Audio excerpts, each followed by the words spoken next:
Hi guys, my name is Muhammad Abdul Malik, known as Abdo. I do program management in IT, but I love sports. You can measure how better you're getting or what improvements you need to work on. The idea of doing Primal during Ramadan is actually great because Ramadan is where you're very disciplined from training point of view, from nutrition point of view. So testing how far you can go during Ramadan is amazing.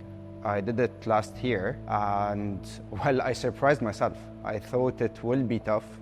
So it was right after breaking my fast. I had a very light meal and I started running, and surprisingly it was amazing. I finished it and I felt, wow, I think it's much better performance than doing it even outside Ramadan with full nutrition and carb loading and everything. It was amazing. So my advice for anyone who's fasting and wants to do Primal is that Ramadan is very special from time management perspective. So Primal is usually mid-month, so you have 2 weeks for your body to adapt.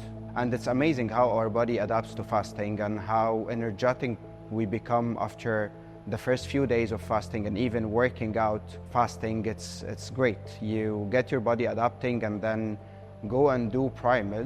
You'll be surprised of how much you can push mentally and physically during this time, and I'm sure if you did it once, you will do it again. The nutrition during Ramadan is very important generally, and if you're doing such a tough race while fasting, it's very important to plan it, I believe 3 to 4 days before the race. Ramadan is a bit tricky because you can be very disciplined and you can maintain very good nutrition, and some people go crazy on desserts and they just go all out on the breakfast. So it started a week before the race. I kept a very good nutrition plan, balance between protein and carbs, and the day before the race, while having my last meal, I made sure that I had enough carbs, enough hydration in terms of water, electrolytes, magnesium, just to make sure that I will not, potassium, a lot of bananas, to make sure that I will not get into any cramps. And then on the day, for me, it was just few dates and some honey to load a bit of carb loading an hour before the race. And actually the race was right after iftar by like an hour and 15 minutes. So I just did some dates and couple of honey spoons, and I went into it, and it was great. And during the race, definitely a lot of water and electrolytes were very helpful to keep me active during the race. And once I was done, I had my proper meal after. I had my celebration meal after the race because I earned it. Well, there are a lot of connections, or there are a lot of similarities between Ramadan and such a race. They are both mental because you get into Ramadan with objectives and goals. You need to be disciplined through the 30 days of Ramadan or the 29 days of Ramadan. You need to control your thoughts, your behaviors, and your attitude during Ramadan, because it's not only about not drinking or not eating and fasting. It's about how you're dealing with people, how you're reflecting on the previous year, how you're planning for the next year. When you look at Primal, it's the same. It's different milestones. So you start with the run, and then you're going into the station.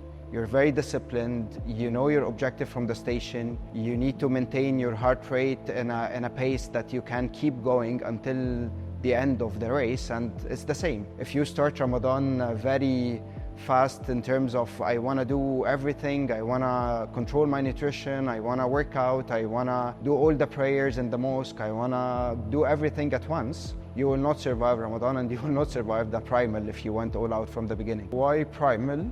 Doing a standard workout and repeating it multiple times over the years, I would say, like 2 years now I'm doing Primal, you can measure how better you're getting or what improvements you need to work on. It's very challenging in a good way. mentally and physically. Doing the team one, I did the team one, and it was great being a part of a team of 3. The first one was obviously not the best. You learn a lot from the first one, and then you go to the second one. You have a better game plan, you capitalize on the strength of your teammates, and you overcome the weaknesses. Challenging race, teamwork, measuring your fitness. Definitely it's a very good way to measure how you're getting better, and something to keep you motivated and working and training. So if you're training without any objective, it's hard to maintain the consistency. But if you know that I'm doing Primal in like 2-3 months from now, you have an objective to work for.